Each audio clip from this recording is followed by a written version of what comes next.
Well, good morning, everybody. Welcome to the RANE Network's live feed, where we discuss some of the pertinent geopolitical topics that our company is tracking. And one we haven't visited for a while is the Yemeni civil war. And in part, with the reason we haven't been talking about it or writing on it a whole lot lately is because the Yemeni civil war has entered this phase of some stability. There's recurrent ceasefires and frozen front lines that has moved the conflict more into a diplomatic track rather than into a military conflict where we're watching front lines change all the time. But let's start us off, Charlie. What was at stake? What is at stake with the Yemeni civil war from a security standpoint? Why do we care about this particular civil war? So, from a security standpoint, there are a couple big picture topics that we really care about vis-a-vis the Yemeni civil war. First of all, there's security in the Red Sea, which is a vital artery for commercial traffic. And obviously, the civil war, or maybe not so obviously, the civil war has affected security offshore. Secondarily, or not secondarily, but additionally, we're also worried about the Houthis' ability to project power into Saudi Arabia and to a lesser extent the United Arab Emirates. And by project power, I mean launch drone, missile, and other kinds of attacks against Saudi and Emirati targets. So there's that bucket to worry about. Third bucket is there's kind of a nascent Al Qaeda in the Arabian Peninsula. They're still active in maybe not nascent, but they're a long-standing Al Qaeda in the Arabian Peninsula threat that they're mostly active in government, at the very least nominally government-held areas of Yemen. So that's also a perennial concern, although their activity has waxed and waned over the years. So there's just a whole bunch of different buckets that we have to worry about but it's mostly coming out of Yemen and the various security effects that come with that. So.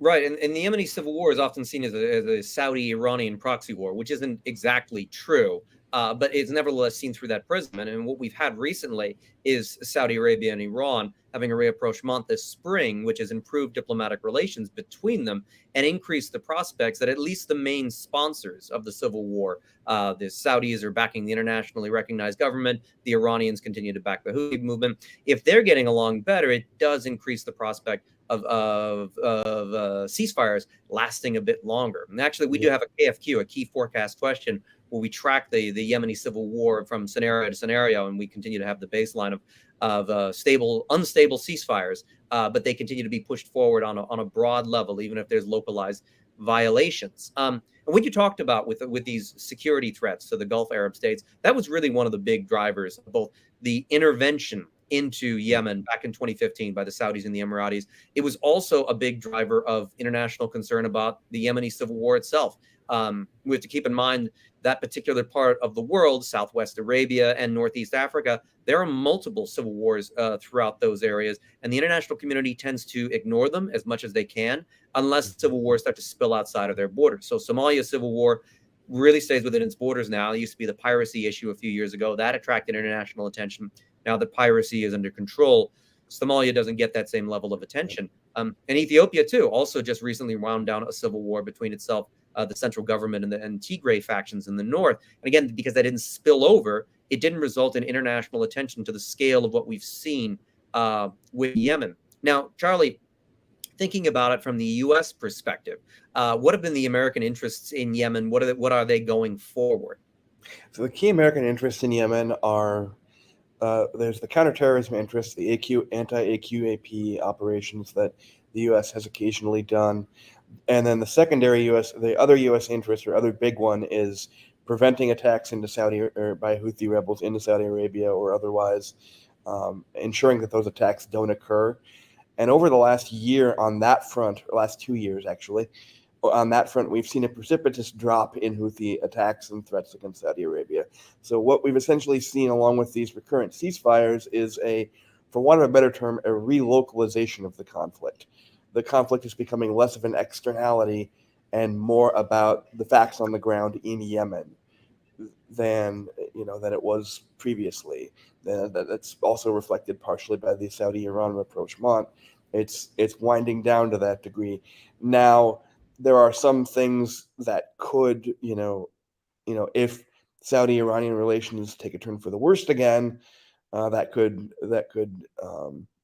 precipitate a re-internationalization of the conflict, so to speak, or if if the situation, I don't know, perhaps the Houthis stage a major attack on Saudi-sponsored government forces, that could also drive a reignition of the conflict, either to an international degree or otherwise. But right now, we're seeing a trend where it's becoming more and more a Yemeni civil war and less a Saudi-Iran proxy war. Right. And Um, another angle that we track, and we haven't seen a huge amount of movement on this lately, but is the potential that Yemen splits into two different countries, just as it yep, yep. was before reunification in the early 90s. But that phenomenon is happening not so much with a Saudi-backed South and the Iranian-backed Houthi North, but rather that there might be an Emirati-backed South, Yep, with yep. the Southern Transitional Council, the STC, is a proxy militia Mhm. with a lot of Emirati support, and their ultimate goal is to put South Yemen back on the map. And they continue to use these moments of where there's relative calm against the Houthis to advance their political agenda. Yep, yep. And they're trying to convince people internationally that South Yemen, presumably with its capital in Aden, would be a useful partner for the West, a useful partner for the U.S. If they would just recognize it, if ever a declaration of independence comes along. And we're watching these political dynamics because, as you noted, this war has now moved itself into Yemen's borders, and it's hyper localized. Front lines around Taiz, Marib, those areas are where some of the fighting still happens, but there's not major Houthi offensives in those areas to the point where the front lines could change and we could have the dynamics internally be destabilized. So instead, we're talking more and more about what a final settlement could look like, and a Mhm. final settlement could involve a federal Yemen in which there's a north and a south, and they function as almost two autonomous states, and one's controlled by the Houthis, and the other is kind of squabbled between the STC and the remnants of the Yemeni government.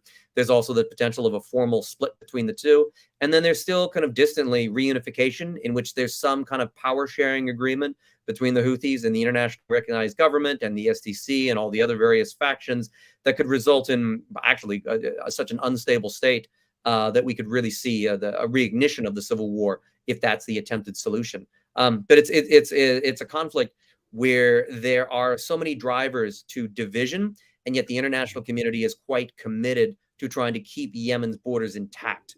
Especially because in the Middle East, if you start to redraw borders, there's concern that will create precedent that will could reignite secessionist tendencies in places like Iraqi Kurdistan, northeast Syria. The Kurds in particular are out for their own country. And I don't think actors like the United States or even the Europeans particularly want to see independence movements achieving those kinds of goals, given how artificial the borders of the Middle East are. Yep, that is very accurate. And in Yemen, everything political fundamentally has a security dimension to it, just because of the prevalence of weapons and factions, whether it's tribal or religious or other political factions, is so it are both key staples of the environment in Yemen. So pretty much every political crisis in Yemen will ultimately have a security dimension to it. Whether that stays within Yemen or gets expanded outside of Yemen depends largely on how regional actors react. And that's that's kind of why we care about Yemen, is because it's a bit of a placeholder for a bunch of trends within MENA. Secessionism is one trend. The Iran Saudi Arabian proxy conflict is another. U.S. counterterrorism is another. And Yemen kind of falls down on the bottom because it's a heavily populated country, but it's not a wealthy country. It's not able to externalize its conflict all that often. And it doesn't bring in actors like the U.S. and Russia the way that Syria has. That brings these great powers directly into conflict, but it nevertheless has a place within all of these other macro trends within MENA that we're tracking, that have major significance on a geopolitical level. So if we ever do see South Yemen come onto the map, we could start to see the dominoes fall for other countries that would like to be on the map as well. So it's definitely worth monitoring going forward. Indeed, indeed.